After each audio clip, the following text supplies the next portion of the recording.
E hoje eu gostaria de compartilhar sobre o tema Somos Igreja. Você pode repetir isso junto comigo? Nós somos igreja. Diga para quem está ao seu lado aí, nós somos igreja. Que bom que você está aqui nessa manhã. Hoje temos essa oportunidade de congregar juntos, de estarmos juntos como igreja. Mas o que é a igreja? Eu tenho uma pergunta para você. O que é a igreja?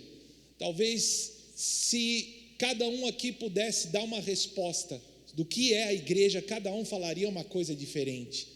Muitas vezes o conceito do que é a igreja parece complicado para algumas pessoas, cada um tem uma ideia diferente. Se você perguntar para alguém o que é a padaria, todo mundo vai saber responder, onde vende pão, não é verdade? O que é a farmácia, todo mundo vai saber responder, mas o que é a igreja? Talvez tivéssemos 1000 respostas diferentes nessa manhã. E será que a igreja é um lugar que nós vamos? Será que a igreja é um prédio? A igreja é uma pessoa? Nós precisamos olhar para a Escritura, para conhecer o conceito bíblico de igreja, para nós não nos distrairmos, não nos equivocarmos. Nós precisamos descobrir que nós somos parte importante da igreja. Cada um de nós é uma parte importante da igreja de Cristo. Cada um de nós tem um papel fundamental diante de Deus como membros da sua igreja. Muitas vezes as pessoas falam da igreja, apontam a igreja como na terceira pessoa, como se não fizessem parte dela, como se não fossem parte dela, como se a igreja fosse um lugar ou uma pessoa. Muitos têm visto a igreja como um lugar onde elas vão no domingo pela manhã. É assim que hoje muitos veem a igreja, como um prédio, um lugar que elas vão, hoje é domingo, 9 horas da manhã é o dia de nós irmos à igreja. É assim que você tem visto a igreja, como um lugar que você vai a cada domingo pela manhã. Hoje alguns têm deixado a igreja, outros, mesmo estando presentes na igreja, se colocam à parte, como se fossem espectadores, como se fossem a um lugar para assistir uma programação. Muitos hoje dentro da igreja estão numa postura passiva, mas não agem ativamente como parte de um corpo.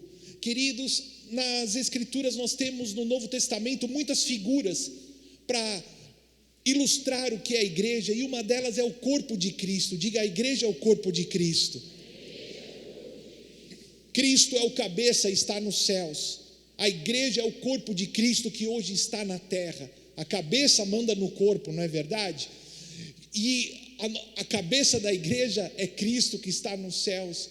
E a igreja é a extensão de Cristo, é o corpo de Cristo, que deve ouvir a voz de Deus através do Espírito Santo e poder atuar de maneira específica, exercer uma função específica. E cada um de nós, cada membro do corpo de Cristo é como uma pequena parte do corpo. Assim como o nosso corpo tem muitas partes, muitas células, e todas elas são importantes, cada membro da igreja tem uma função específica para que o corpo cresça. Há uma outra figura importante, que é a noiva de Cristo. Diga, a igreja é a noiva de Cristo. E o que quer dizer isso? É aquela que é santa, que tem uma aliança com Cristo, como um matrimônio. Quando falamos que a igreja é a noiva de Cristo, está apontando para a aliança do matrimônio. A igreja santa, separada, que ama, que espera a volta do noivo. Jesus ascendeu aos céus e ele foi nos preparar lugar. Na cultura hebraica, o noivo, depois do noivado, ele ia construir a casa e depois vinha buscar a noiva. E Jesus usou essa linguagem para falar da igreja, da sua noiva. Ele foi nos preparar lugar e prometeu que em breve viria nos buscar. Queridos, o casamento da igreja com Jesus é onde termina a Bíblia, no livro do Apocalipse. Mas, ao mesmo tempo, Jesus nos deixou muitas advertências. Eu quero que você preste bem atenção nisso, porque muitos se dizem igreja, se passam por cristãos, mas de verdade não o são. Jesus prometeu que quando ele voltasse, ele faria separação entre aqueles que são verdadeiros cristãos, são verdadeira igreja e noiva, e aqueles que não são. e nesse dia muitos se surpreenderão. Por isso nós devemos vigiar, cuidar, para que nós não sejamos enganados, não sejamos pegos desprevenidos. Nós temos que estar prontos. Se hoje o nosso Senhor Jesus vier, se hoje for o dia que Ele voltar, ou que algum de nós se encontrar com Ele na eternidade, nós temos que ser encontrados fiéis, temos que ser encontrados prontos, para podermos nos deparar, nos encontrar com o nosso Senhor. Jesus falou sobre muitas parábolas a respeito da verdadeira igreja e do reino de Deus. Ele contou uma parábola sobre o trigo e o joio, que por fora são iguais, e o joio é aquele que tem aparência de crente, e por fora ele é igual ao trigo, mas a diferença é que por dentro ele é vazio, não tem fruto, não serve de alimento. O joio só tem o exterior, por fora ele parece um crente, por fora ele está ali como todas as outras pessoas no culto, mas por dentro ele é oco, ele só tem a aparência. E esse joio, além de não servir para alimento e não dar fruto, ele impede o crescimento do trigo. Quando o Senhor vier, o Senhor da colheita, o trigo será levado para o celeiro do Senhor, enquanto o joio será queimado e lançado fora. Há uma outra parábola que Jesus falou, falando do reino de Deus, sobre as 10 virgens, usando a figura da noiva. A noiva representa a igreja, e das 10 virgens, 5 eram prudentes, enquanto outras 5 eram insensatas. Metade não vigiaram, disseram: o noivo está demorando. E quando o noivo chegou, elas não tinham azeite para suas lâmpadas. O azeite é um símbolo do Espírito Santo. Pensavam que o noivo estava demorando e não se prepararam para as bodas. E quando o noivo veio, 5 das 10 ficaram para trás, foram deixadas, enquanto 5 estavam prontas para se encontrar com o seu noivo. Se nós seguirmos a estatística da parábola, e a noiva, a virgem, fala da igreja, não está falando do mundo. 10 virgens, 10 noivas, referindo-se à igreja, metade, 50%, não estava preparada para encontrar-se com o seu noivo. Não sei quantas pessoas nós temos aqui, mas como se seguirmos a estatística bíblica, metade desse auditório não tivesse o azeite, não estivesse pronto, cheio do Espírito Santo, para poder encontrar-se com o seu noivo. Mateus 7, do verso 21 ao 23, diz assim, leia junto comigo, por favor: nem todo o que me diz Senhor, Senhor, entrará no reino do céu, mas aquele que faz a vontade do meu Pai que está no céu. Naquele dia, está falando da volta de Jesus, muitos me dirão: Senhor, Senhor, nós não profetizamos em teu nome, em teu nome não expulsamos demônio, em teu nome não fizemos muitos milagres? Então lhes direi claramente: nunca vos conheci, afastai-vos de mim, vós que praticais o mal. Uau! Muitos naquele dia, que foram a todos os cultos, que assistiram a todas as células, e se você prestar atenção no que nós acabamos de ler, você vai ver que eram pessoas até ativas no ministério, muitos que até profetizaram, que expulsaram demônios, que realizaram milagres. Quando estiverem diante do Senhor, Ele dirá: vão embora, porque eu nunca vos conheci. Pelo fruto se conhece a árvore, pelo interior. Sabe, querido, o propósito de Deus é que você seja o seu povo escolhido, que você seja a sua igreja. Deus tem um propósito para você, por isso você foi escolhido, por isso você foi chamado, por isso você está aqui nessa manhã. Agora, ser igreja não é assistir a uma programação, não é ir a um certo lugar no domingo pela manhã. E hoje, para nós chegarmos aqui nesse objetivo e descobrirmos mais sobre o que é a igreja, nós vamos começar vendo o que não é a igreja. E depois eu quero mostrar para vocês um conceito simples do que a igreja é. E nós vamos terminar olhando para o livro de Atos, para um retrato da igreja. O primeiro retrato da igreja no livro de Atos, depois do derramamento do Espírito Santo. Nós vamos terminar vendo ali alguns princípios fundamentais da igreja. Vocês sabem que essa semana é comemorado no calendário bíblico a festa do Pentecostes. quando o Espírito Santo foi derramado, e ali a igreja se desenvolveu em Jerusalém, há 2000 anos atrás. E certamente hoje Deus tem uma palavra transformadora para o teu coração. Vamos começar vendo que a igreja não é. Então, antes de vermos o conceito de igreja e olharmos para um retrato do livro de Atos, nós vamos começar vendo que a igreja não é. Aí você tem na tela o que a igreja não é. Em primeiro lugar, um indivíduo. Ou seja, a igreja não é uma pessoa, a igreja é um coletivo, é uma reunião. Ninguém individualmente é a igreja. Hoje em dia algumas pessoas dizem, eu não preciso da igreja, eu sou a igreja. E você percebe que o nosso título, nós somos a igreja, somos igreja. Ninguém individualmente é a igreja. Ninguém pode falar, eu sou a igreja, porque a igreja implica numa reunião, num coletivo, numa assembleia, numa congregação. Ninguém individualmente é a igreja. A igreja é um corpo que tem muitos membros e cada um deles tem uma função diferente. Essa é a igreja. Então ninguém individualmente é a igreja. O que a igreja também não é. A igreja não é um edifício. Muitos acham que a igreja é um prédio. Eles veem ali a igreja, um sino, uma torre, ou hoje em dia a igreja tem outro formato, e eles dizem, eu vou à igreja, como se a igreja fosse um lugar específico, um lugar santo, um lugar especial. Deus não habita mais em prédios há mais de 2000 anos. Na cruz do Calvário, quando o véu do templo se rasgou, Deus não habita mais em prédios feitos pela mão dos homens. Queridos, a igreja não é um prédio, não é um edifício formado por tijolos. A igreja é um edifício formado de pedras vivas, sendo Cristo o fundamento, a pedra principal. A igreja é um edifício formado de pessoas, é um ajuntar de pessoas. Quando estamos reunidos no nome de Jesus, cada um de nós é uma pedra viva e forma um edifício. Então a igreja é composta de uma reunião de pessoas e ela não é um prédio. A igreja também não é um teatro. Eu não sei se você sabia, mas a igreja não é um teatro. Ela pode até se parecer com um, pela forma como a igreja moderna é montada, para que todos possam receber a palavra, mas não se engane, a igreja não é um lugar para você assistir uma programação. A igreja também não é um lugar de entretenimento, que você vai para se sentir bem, que você vai para passar um tempo. Ninguém deve se colocar na igreja como um espectador. A igreja é um lugar de culto a Deus.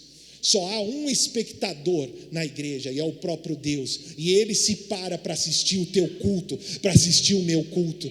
Então a banda pode estar aqui cantando, e Deus vai estar recebendo a adoração deles, mas se você está aí sentado, olhando para o lado, olhando para o relógio, ou preocupado com o seu celular, ou contigo mesmo, você não cultuou a Deus.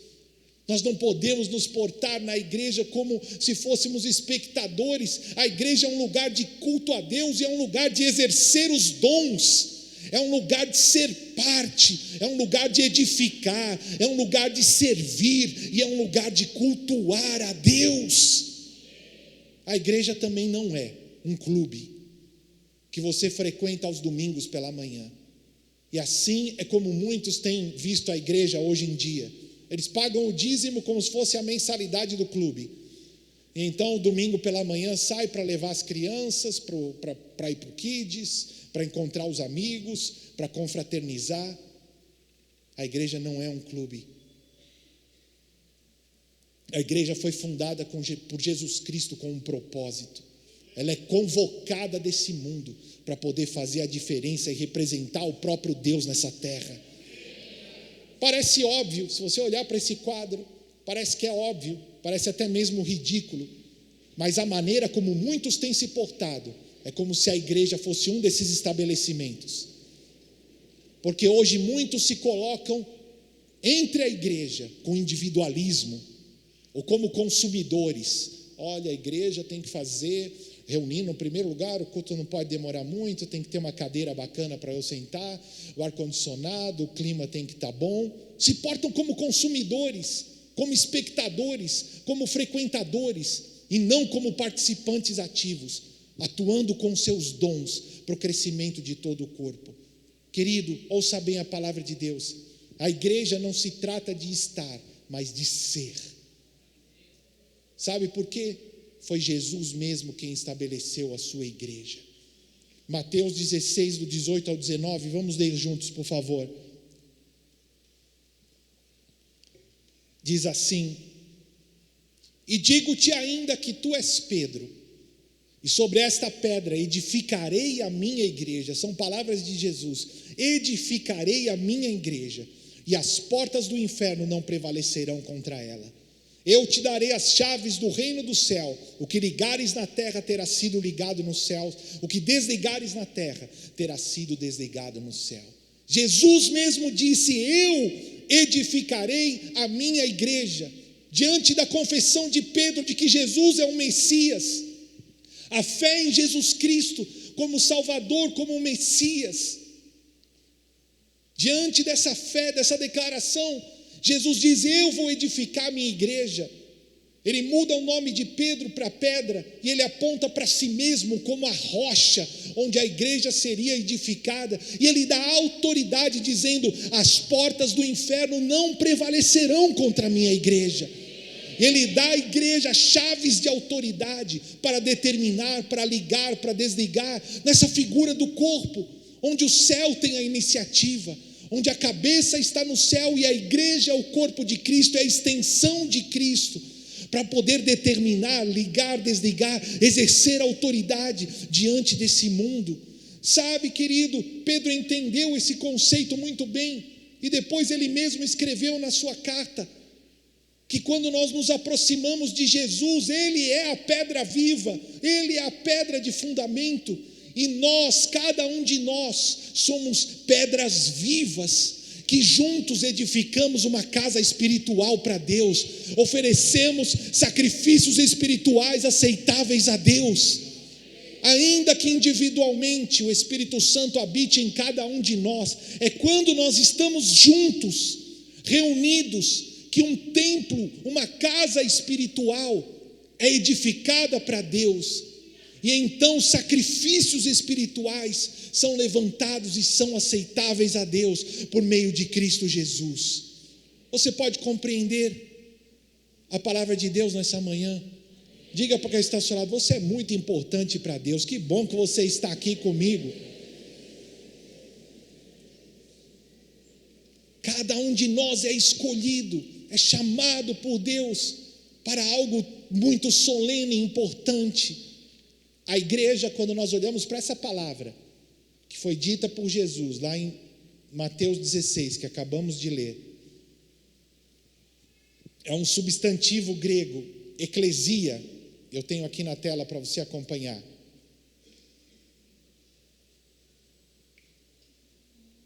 Não é esse, é o primeiro. Isso. A igreja, essa palavra que foi usada por Jesus e aparece no Novo Testamento, é um substantivo grego, eclesia, que quer dizer uma reunião, uma assembleia. Então perceba só, na própria origem da palavra, essa palavra é usada não só para a reunião da igreja, ela é usada para todo tipo de reunião, inclusive uma assembleia governamental. Igreja, eclésia, é uma reunião, é uma assembleia solene, é uma congregação. E eu quero que você entenda mais, olhando para essa palavra, sobre o que é ser igreja. O próximo slide, o substantivo eclésia deriva de um verbo que significa ser convocado. Ser convocado. Diga para quem está do seu lado: você foi convocado por Deus. Você foi convocado por Deus. O conceito que nós temos aqui, olhando para essa palavra, é de um grupo de pessoas que é convocado de um grupo maior. Já foi o próximo. O conceito é de um grupo de pessoas que é convocado de um grupo maior e é separado para um propósito especial. Então você foi convocado por Deus do mundo para um propósito especial. Nós somos chamados do mundo para um propósito especial da parte de Deus. Isso é ser igreja. Você foi convocado do mundo para um propósito especial da parte de Deus. Como Ontem teve jogo da seleção brasileira, foi isso? Eu não vi, alguém viu? Foi? Alguém viu? Até uns 5 que assistiram. Mas veja só quando um jogador é convocado para a seleção, como ele se sente honrado para representar o seu país, né? Pelo menos deveria ser assim. Você foi convocado, foi chamado dentre todo o mundo para um propósito especial de Deus, para representar a sua pátria celestial. Isso é ser igreja. Esse é o propósito que Deus tem para você. Aleluia. Diga junto comigo: nós somos igreja. Agora nós podemos olhar para o livro de Atos, e eu quero que você preste bem atenção em algo muito simples. E eu quero que você olhe para a palavra e para o teu coração, para a tua vida, para que hoje você seja posicionado como um membro importante, vivo, da igreja de Cristo nessa terra. Depois de receber o Espírito Santo, lá em Atos 2, do Pentecostes, a igreja cheia do Espírito, há um retrato da igreja no final do capítulo 2, 3.000 se convertem, através da pregação de Pedro, e então nós temos a descrição, um retrato, uma foto dessa igreja, e ela traz princípios fundamentais do que é ser igreja, ensinos fundamentais para nós no dia de hoje. Eu quero que você leia comigo Atos 2, do verso 42 ao 47. Você pode ler junto comigo? E eles perseveravam no ensino dos apóstolos, na comunhão, no partir do pão e nas orações. Em cada um havia temor, e muitos sinais e feitos extraordinários eram realizados pelos apóstolos. Todos os que criam estavam unidos e tinham tudo em comum. Vendiam suas propriedades e bens e os repartiam com todos, segundo a necessidade de cada um. E perseverando de comum acordo todos os dias no templo, e partindo o pão em casa, comiam com alegria e simplicidade de coração, louvando a Deus e contando com o favor de todo o povo.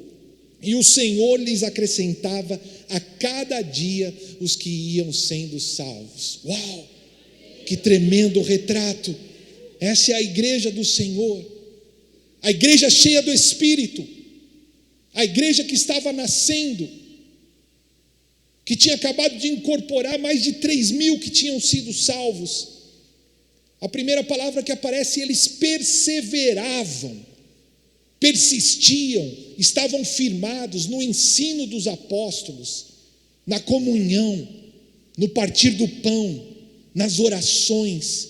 Eles eram, como você pode ver, uma grande comunidade, com um novo estilo de vida, como uma família. Estavam juntos todos os dias, fazendo as refeições juntos, partindo o pão, em alegria, em louvor, em amor, em comunhão. Eles compartilhavam aquilo que tinham uns com os outros, para que ninguém tivesse falta de nada. Estavam reunidos todos os dias no templo, também nas casas. E veja só no último verso: a cada dia a igreja crescia, a cada dia eram acrescentados novos que eram ganhos, que eram salvos. Nesse contexto, queridos, eu quero que você preste atenção e guarde essa palavra de Deus no seu coração, nessa manhã, do propósito que Ele tem para a sua vida. 4 características fundamentais da igreja, de quando ela nasceu, há 2.000 anos atrás, que devem estar presentes na igreja hoje. E a primeira delas é: a igreja aprende. Você pode repetir essa verdade junto comigo? Mais uma vez agora, todos juntos. A igreja aprende. Eles perseveravam na doutrina, didaquê no grego, ensino dos apóstolos. Eles ainda não tinham o Novo Testamento, mas eles tomavam porções do Antigo Testamento e interpretavam com a nova realidade em Cristo. Os apóstolos compartilhavam o que Jesus tinha feito, a sua vida, a sua morte, sua ressurreição, seus ensinos, e eles se dedicavam ao ensino todos os dias. Todos os dias eles estavam reunidos, dedicando-se ao crescimento, ao ensino, à doutrina, a igreja aprendia. Queridos, se nós somos igreja, nós precisamos perseverar e precisamos estar firmados na palavra de Deus. Eu quero te perguntar, que lugar a palavra de Deus tem ocupado na tua vida? Nós hoje temos o Antigo Testamento que eles tinham, e nós devemos ler e interpretar segundo a nova realidade de Cristo. E nós temos o Novo Testamento que eles nem tinham. Nós temos os evangelhos, temos o livro de Atos, temos as cartas, temos tanta riqueza para aprendermos, para crescermos em Deus, no propósito dele para nós. E a palavra de Deus, querido, precisa preencher a tua mente, precisa preencher o teu coração, precisa sair pela tua boca para que você tenha mudança de vida, para que você possa mudar as circunstâncias ao teu redor, para que você possa ser bênção para as pessoas que estão ao teu redor. A palavra de Deus não é um livro qualquer. Deus e a sua palavra são um. Jesus é a palavra de Deus que se fez carne e habitou entre nós. Você pode pegar o melhor livro de filosofia, de história e colocar numa prisão, por exemplo. Você pode ir ali numa cela e distribuir qualquer livro de história ou filosofia. E você pode ir num outro lugar, numa outra série, distribuir a Bíblia. E você vai ver que aqueles que receberam a Bíblia Sagrada e mergulharam nela vão ser transformados. Queridos, Deus e a sua palavra são um. Eu conheço a Deus como? Eu conheço a Deus através da sua palavra. O lugar que a palavra de Deus está na tua vida é o lugar onde Deus verdadeiramente está. Você não pode ouvir a palavra de Deus ou ler uma vez por semana, aos domingos. Ela deve ser o seu pão diário, o seu pão espiritual, o alimento para a sua alma a cada dia. Você deve ler, meditar, estudar, ouvir, estudar para entender melhor, memorizar a palavra. Ela precisa encher o teu coração para que você tenha mudança de vida, para que você não seja joio, para que você não tenha a aparência de crente, mas um coração vazio e cheio da mentira do mundo e do diabo. A palavra de Deus precisa encher o teu coração até que ela saia pela tua boca, com o poder de mudar a sua vida e das pessoas ao teu redor. No Antigo Testamento, para Israel, Deus disse: essas palavras que eu te ordeno estejam no teu coração, ensine aos teus filhos. Pode colocar para mim, Deuteronômio 6, nós vamos ler. As palavras que eu te ordeno estejam no teu coração, e você ensinará aos teus filhos, e delas falará, sentado em casa, andando pelo caminho, ao deitar-te, ao levantar-te. Também as amarrarás como um sinal da mão e como uma faixa na testa, e as escreverás no batente da tua casa e das tuas portas. Esse é o lugar que a palavra de Deus deve ter no coração de alguém que se diz esposa de Deus, noiva de Cristo, igreja de Cristo. A palavra de Deus precisa estar na tua boca e no teu coração. Romanos 10, 8, mas o que diz? A palavra está perto de ti, na tua boca e no teu coração, isto é, a palavra da fé que pregamos. Querido, é necessário que você cresça em compromisso, em amor, em tempo, em estudo, em dedicação pela palavra de Deus. Você pode usar hoje tantos recursos que nós temos. Na época da Bíblia, eles tinham que carregar um pergaminho e custava muito caro. Hoje você pode ter a palavra de Deus no seu celular, em todas as versões ou línguas que você quiser. Você pode ter o áudio da Bíblia para ouvir quando você está indo trabalhar, quando você está fazendo as suas coisas. Você tem vídeos para estudar na tua casa. Ao invés de gastar o teu tempo com tanta coisa inútil, que faz mal ao teu coração, à tua alma, que te afasta de Deus, que você possa tomar a palavra de Deus no seu dia a dia, por onde você vai andando, quando você levantar, quando você for dormir, quando você sentar à mesa, quando você estiver com seus filhos, quando você estiver andando pelo caminho, que a palavra de Deus esteja no teu ouvido, na tua mente, na tua boca e no teu coração.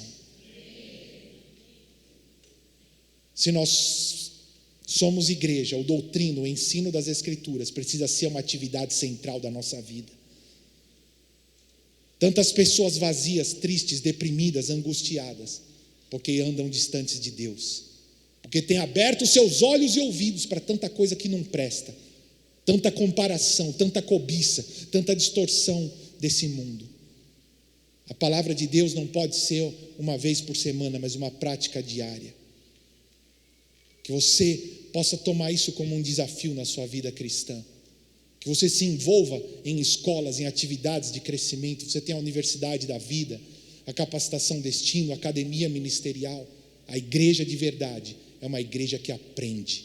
É uma igreja firmada na doutrina e no ensino dos apóstolos, na doutrina e no ensino da palavra de Deus. Segundo lugar, a igreja ama. Diga junto comigo, a igreja ama. Mais uma vez agora todos juntos, a igreja ama. Eles perseveravam na comunhão. E o que nos chama a atenção aqui é o amor e a comunhão da primeira igreja.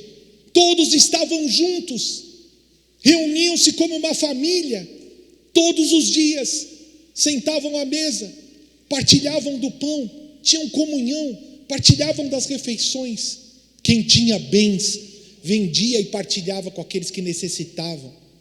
E eles faziam isso com louvor, com alegria, com generosidade. Uau, que exemplo, queridos! Deus tem falado conosco há tantas semanas sobre o amor, sobre a comunhão. Que o teu coração seja despertado para essa verdade. Isso não é uma utopia. Isso precisa ser vivido por aquele que se diz cristão, por aquele que é parte da igreja de Cristo. O verdadeiro significado de ser cristão, de ser igreja, não é algo superficial. Não se trata de receber, mas de dar. Não se trata de assistir a um programa, mas de um compromisso de vida. Certamente a maneira como esses cristãos amavam a Deus e uns aos outros era um chamariz para as pessoas ao redor. Por isso a igreja crescia todos os dias. A maneira como eles amavam uns aos outros e a Deus chamava a atenção de todos. Fez com que eles tivessem a simpatia do povo e pudessem crescer em número todos os dias. João 13, versos 34 e 35 diz assim: um novo mandamento eu dou a vocês: amem uns aos outros, como eu vos amei, vocês devem amar uns aos outros. Deste modo todos saberão que vocês são meus discípulos, se vocês amarem uns aos outros. Você pode compreender essa palavra nessa manhã? É simples, na verdade? É simples de compreender, mas parece difícil de viver. Jesus deu um mandamento. Pode voltar o verso mais uma vez para mim, por favor. Um mandamento: amem uns aos outros. E não só de qualquer maneira, como eu vos amei. Ou seja, ao ponto de sacrificar pelo teu irmão, vocês devem amar uns aos outros. E assim saberão que vocês são meus discípulos, se vocês amarem uns aos outros. É assim que você tem vivido, querido, como igreja? É assim que você tem se relacionado com os seus irmãos? Porque é assim que a igreja é reconhecida. É assim que o verdadeiro discípulo de Cristo é reconhecido. Nós temos aqui algumas palavras que caminham juntos, que vêm da mesma raiz. A palavra que aparece aqui por comunhão é a palavra grega koinonia. Você já deve ter ouvido falar. Só que ela vem de uma raiz que está logo abaixo, que é koinos, que é comum. E perceba que há uma outra palavra que vem também dessa mesma raiz, que é koinonikos, que é generoso ou generosidade. Então a comunhão vem daquilo que é comum. E a essa palavra também está ligado a generosidade, porque eles se amavam, estavam prontos a repartir o que tinham, por isso também eram generosos. Aqueles que tinham bens vendiam para ajudar aqueles que não tinham nada, porque tinham comunhão, amavam uns aos outros, também estavam dispostos a dar. Querido, perceba, essa unidade é uma comunhão profunda com Deus, com os irmãos. Esse é o propósito de Deus para cada um de nós, que você seja um com Deus, que ame a Deus sobre todas as coisas, para que seja capaz também de amar o teu próximo como a você mesmo, que você ande em unidade com Deus e com seus irmãos. É claro que isso implica em dar, em ser generoso. Não há como obter esse tipo de unidade sem doação de vida, sem entrega total, sem aliança. E eu quero te perguntar: que tipo de relacionamento você tem edificado? O que você tem feito como igreja? O que tem sido a igreja para você? Não se trata de algo superficial, é algo profundo, íntimo, um amor que vem de Deus, que implica o sacrifício. Em terceiro lugar, a igreja adora. Diga junto comigo: a igreja adora. Eles estavam reunidos no templo para adorar todos os dias. O partir do pão é uma referência à comunhão e também provavelmente uma referência à ceia do Senhor, que era celebrada nas casas, como Jesus havia ensinado. Jesus e a aliança firmada por Ele era o fundamento dessa igreja e deve ser o fundamento das nossas vidas. Nós temos aqui a oração como um pilar fundamental dessa igreja, como um alicerce fundamental. Nós vemos aqui em todo o livro de Atos, se você ler nas epístolas, diversas menções à oração, como a igreja orava na madrugada, de manhã, de tarde, de noite, orava em todo o tempo, seguindo o exemplo do próprio Jesus. Veja, preste atenção, querido, não se engane. A leitura, o estudo da palavra e a oração são a forma que nós temos para nos relacionar com Deus. Eu falo com Deus pela oração, eu ouço a Deus pela sua palavra, tudo isso na direção do Espírito Santo. Você não pode ser igreja e ter uma vida espiritual que seja eficaz sem dedicar-se à palavra de Deus e à oração. Eu tenho colocado um alvo mínimo para os meus discípulos, que eu creio que é um alvo mínimo de vida: dedicar pelo menos 1 hora do seu dia para a oração e para a palavra de Deus. Essa tem que ser a meta mínima de alguém que se diz um cristão, de alguém que é convocado por Deus para ser parte da igreja de Cristo. De 24 horas que tem o dia, se você olhar lá no seu celular, a média que uma pessoa passa entre 3, 4, 5 horas no celular, mais ou menos. Você tem 8 horas para trabalhar, um tempo para fazer tanta coisa, mas muitos não conseguem encontrar 1 hora do seu dia sequer para Deus. Não seja hipócrita, não viva uma mentira. Vir aos domingos pela manhã, assistir uma programação não faz de você um cristão, não faz de você a noiva de Cristo, nem sequer faz de você salvo. Sem oração não há relacionamento com Deus. Não há poder, não há nada, só tem vazio, uma religiosidade externa. Por isso você vem no culto e fica com sono, por isso você vem no culto e não vê a hora de ir embora, porque não tem vida de Deus no teu interior.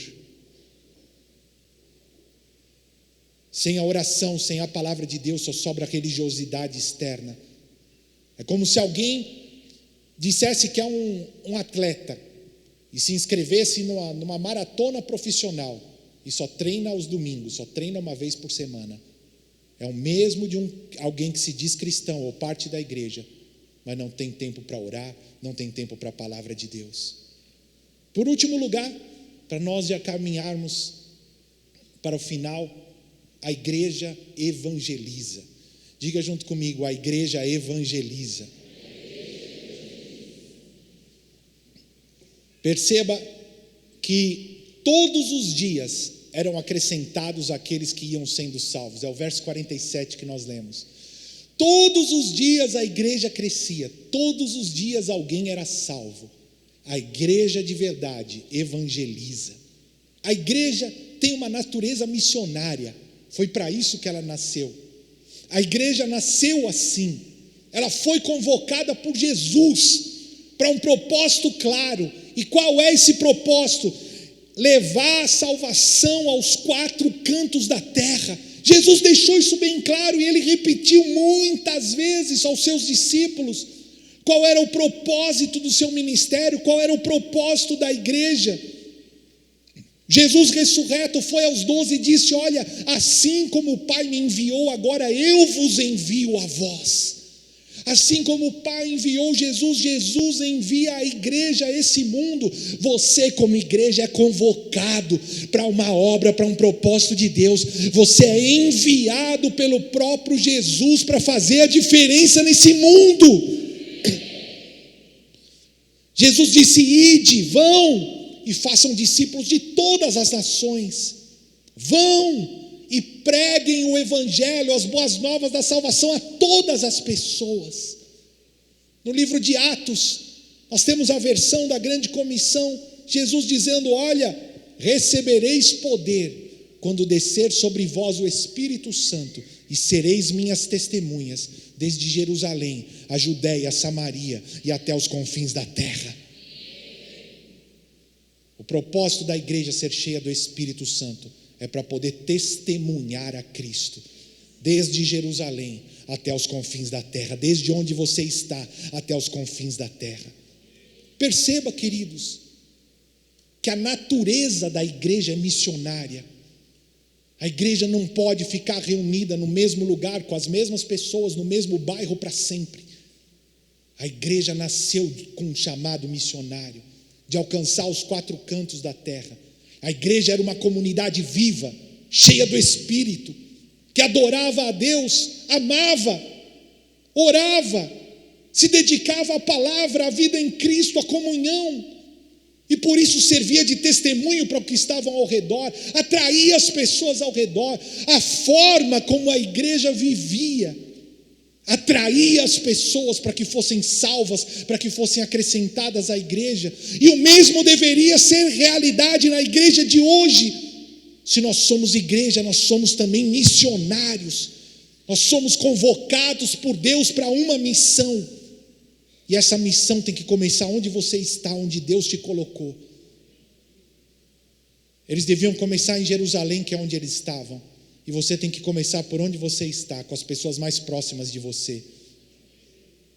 O primeiro lugar onde alguém compartilha, testemunha o que Jesus fez na sua vida, geralmente é na sua família. Ou seja, onde você está, com as pessoas mais próximas a você.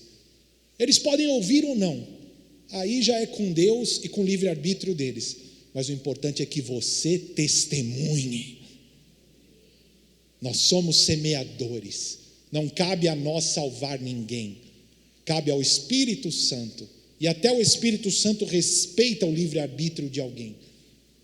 Mas nós somos semeadores, somos testemunhas.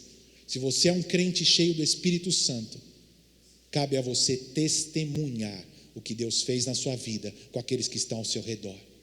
Começando com a sua família, depois você estende para os seus amigos, depois para os seus vizinhos, e aí você não para mais, até onde o Senhor Jesus te enviar, até os confins da terra, por onde você for, que você seja uma testemunha de Cristo. Hoje você pode testemunhar para alguém do outro lado do mundo sem sair de casa pela internet, não é verdade? Comece onde você está e deixe o Espírito Santo te guiar, e Ele vai te usar como um instrumento para poder chegar onde Ele determinou, para poder te usar como uma testemunha viva do poder de Deus nessa terra. Terminando essa parte, quero deixar para vocês uma frase que é bem conhecida, do reverendo Charles Spurgeon, que diz: se você é um cristão, ou você é um missionário, ou é um impostor. Se você é um cristão, ou você é um missionário, ou você é um impostor. Eu quero que você veja comigo um quadro agora. Quantos estão prontos para ser essa igreja? Diga junto comigo: a verdadeira igreja. Que sou eu, fala para você, a verdadeira igreja que sou eu. Você está aqui, ainda que não seja, você tem uma oportunidade hoje. Diga: a verdadeira igreja aprende, ama, adora e evangeliza. E eu separei aqui um quadro simples, eu não vou mais, só quero que você leia, não vou discorrer, sobre algumas qualidades que aparecem ali nesse trecho que nós lemos. Como a igreja fazia isso? Com temor a Deus. Veja só, pode colocar para mim. algumas qualidades que aparecem nesse trecho que nós lemos: temor a Deus, alegria, sinceridade, com louvor a Deus, generosidade e favor. São algumas das qualidades de como a igreja fazia essas coisas: temendo a Deus, com alegria, sinceridade, louvor, generosidade e favor. Que você busque, querido, viver essa verdade no teu coração. A igreja se reunia no templo e nas casas. Diga junto comigo: a igreja se reunia no templo e nas casas. A igreja de Jerusalém ia ao templo, nos pátios do templo. Ali era um lugar de adoração central, onde a igreja de Jerusalém se reunia. Mas a vida da igreja acontecia de verdade nas casas. É muito importante que você faça parte de uma igreja doméstica ou de uma célula, e que você ali seja participante, edifique, desenvolva os seus dons, ore, compartilhe a palavra do que Deus falou com você naquela semana. Não adianta nada você ir a um grupo pequeno e mesmo no grupo pequeno continuar como espectador. Não adianta nada você ir a uma célula, um grupo que tem 5 pessoas, e ficar calado, e não edificar, e não acrescentar, e não orar, e não compartilhar o que Deus tem falado com você. É muito importante que você faça parte de um grupo pequeno, de uma célula, e que seja participante ativo, que exerça o dom que Deus te deu. Talvez você não vai tocar violão profissionalmente numa reunião pública um dia, mas você pode tocar na igreja doméstica. Você pode cantar. Talvez você não tenha estudado, não tenha o dom para cantar publicamente diante de uma multidão, mas na célula o louvor de cada um é importante. O testemunho de cada um, o que Deus tem falado com cada um, edifica os demais. Você pode compreender a palavra de Deus.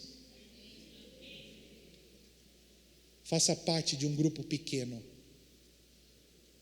mas mais do que isso, parte ativa e não somente um espectador. Edifique, ore pelo, você não é líder de célula? Ore pelo seu líder, acrescente, dê, evangelize. Você é parte importante da igreja. Eu já estou quase terminando, já estou praticamente a 1 minuto da conclusão. Se você nada fizer, se você não funcionar, outra parte do corpo vai ser sobrecarregada para carregar você. Você consegue entender a palavra de Deus hoje? Se alguém tem uma perna que não funciona, o que acontece? Ele vai ter que colocar força na outra perna, força dobrada na outra perna, para arrastar aquela perna que não funciona, não é verdade? E o que acontece? Eu não sou médico nem nada, mas daqui a pouco aquela perna ou o joelho que estava bom começa a ficar doente também, porque ele está fazendo força dobrada, porque ele tem que andar por 2.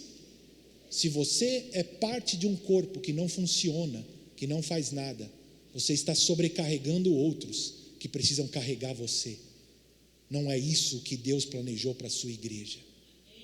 Você precisa se levantar e ter lugar na oração, na palavra, na adoração, no evangelismo. Você precisa se levantar como um verdadeiro cristão, um discípulo de Cristo dessa geração. Você não tem que ser parte de uma igreja nominal, de um clube, de um lugar que você frequenta aos domingos, mas você precisa se levantar como alguém convocado por Deus, por uma missão, por um propósito, para fazer a diferença nessa terra. Queridos, é necessário uma mudança na igreja, mas precisa começar em cada um de nós. Deus não pode cumprir os seus propósitos. Há multidões que estão perecendo, morrendo sem salvação, e o mundo não pode ser impactado se nós continuarmos assim, presos em estruturas, em prédios, em tradições, em religiosidade, em conformismo, em egoísmo, cada um pensando em si mesmo. Nós precisamos voltar os nossos olhos para o Senhor, para a sua palavra, para que nós possamos nos levantar como uma igreja gloriosa, como a noiva de Cristo, pela qual Jesus mesmo se entregou para santificar. Nós somos igreja, e nós precisamos uns dos outros para crescer, para funcionar. Não cabe só ao pastor, não cabe só ao líder da célula, não é responsabilidade dos apóstolos, mas é responsabilidade de todos, que ao olhar para a palavra e para o princípio da igreja, nós possamos ser inspirados a nos levantar como uma igreja que fará a diferença nos nossos dias e que preparará o mundo, abrindo o caminho para a volta de Jesus. A igreja aprende, a igreja ama, a igreja adora, a igreja sabe que tem uma missão e ela evangeliza.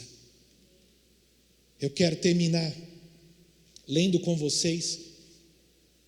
Nós vamos somente ler juntos uma das parábolas que eu mencionei no princípio, que está em Mateus 25, do 1 ao 13, a parábola das 10 virgens. E eu quero terminar com essa leitura, sem explicações.